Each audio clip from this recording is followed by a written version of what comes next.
Александра Александрова е най-младият ученик в Център по себепознание Орфей, последовател на системата на Стилян Иванов Асеман.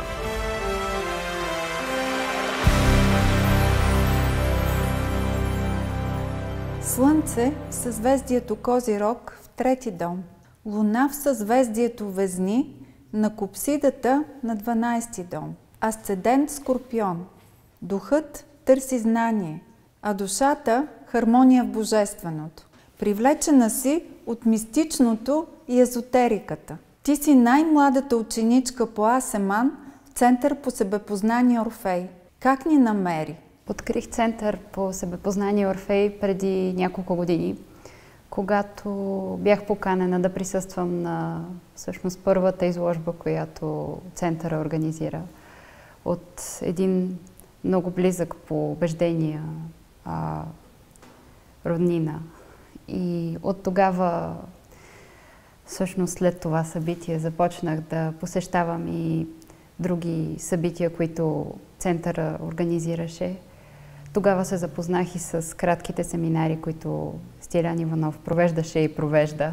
Някъде в този период се зароди интереса ми към астрологията, като естествено нещата започнаха от просто един хороскоп, който се оказа само началото. В настоящия курс по астрология открих много от отговорите, които търся в житейския си път. От кога търсиш себе си? Това мое търсене започна още когато бях на 13 или 14 години. Тогава се появиха първите по-сериозни въпроси, на които не можех сама да си отговоря. И ми беше необходимо допълнително познание.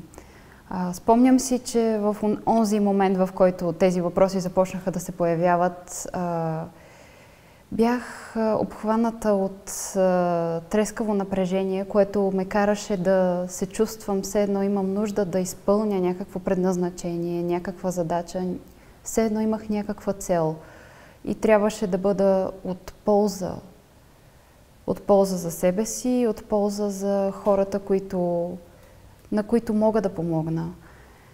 Тогава като че ли се зароди чувството ми за справедливост, което беше особено изострено в онези моменти.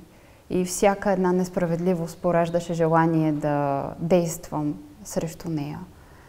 Разбирам това сега.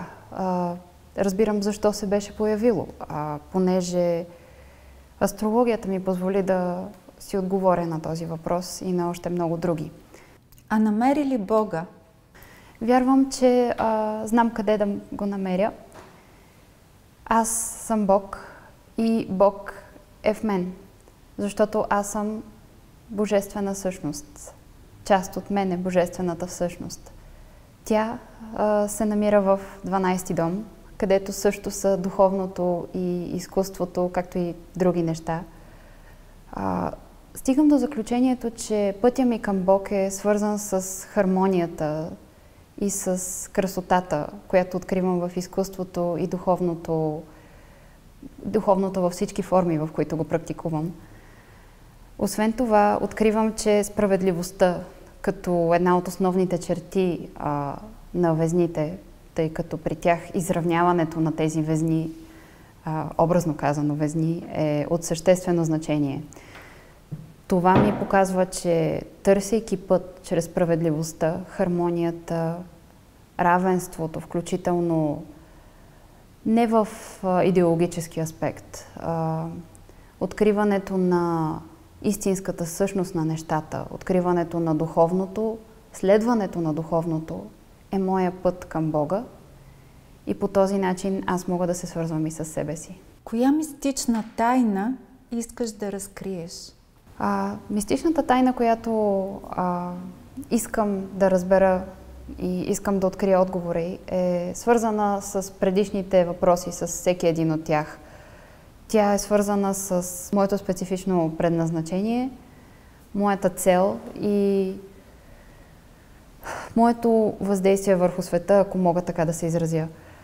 Искам това, което съм сега, това, което правя сега, да е по възможно най-добрия начин, по който мога да го направя Искам да разбирам все повече неща за себе си. Искам да намеря начина, по който да се свържа с духовната си същност в най-голяма пълнота. Да мога да изразявам себе си чрез нея, чрез изкуството, чрез това, което избера да правя като поприще в живота. Искам в професионалната си насоченост да мога да помагам първо на себе си, после и евентуално, ако е възможно, да мога да помагам и на хората около мен с това, което аз съм, за да мога да науча урока, който имам поставен по карта, който аз сама съм си поставила преди да дойда тук, в това училище. И най-вече искам да мога да променям пластове.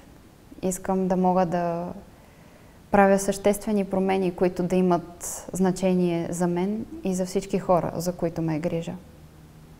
Това смятам, че е пътя към истинското разкриване на тайните на съществуването.